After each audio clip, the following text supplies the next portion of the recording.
South Australia's had it for more than 3 decades, and a push is on again for a national scheme to encourage people to recycle bottles and cans. The federal government's now on board with a 10-cent deposit on bottles to encourage recycling. But as the ABC's Lucy McNally reports, it'll need the agreement of all state governments. If Captain Cook were here today, he'd be shocked by the state of the river that bears his name. I need to be taken to somebody who can do something about this. He was in luck. The Federal Environment Minister Tony Burke was nearby, and a crowd of fed-up locals hassled him for a national container deposit scheme. We say yes to CDS! Yes to CDS!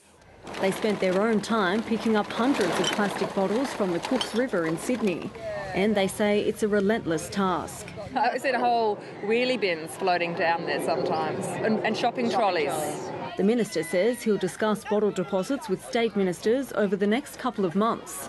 The regulatory impact statement that needed to be done for this to get to decision-making time has been completed, and we've pushed that through.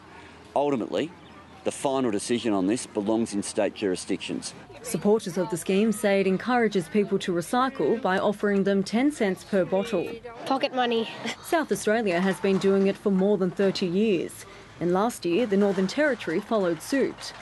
But it hasn't been smooth sailing in the Territory, with depots shut down over payment issues and the government forced to call in mediators. The beverages industry is largely opposed to the idea, saying it's forced to raise prices and lose money.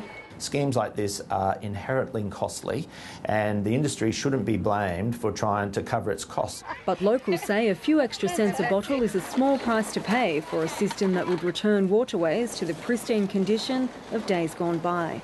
Lucy McNally, ABC News, Sydney.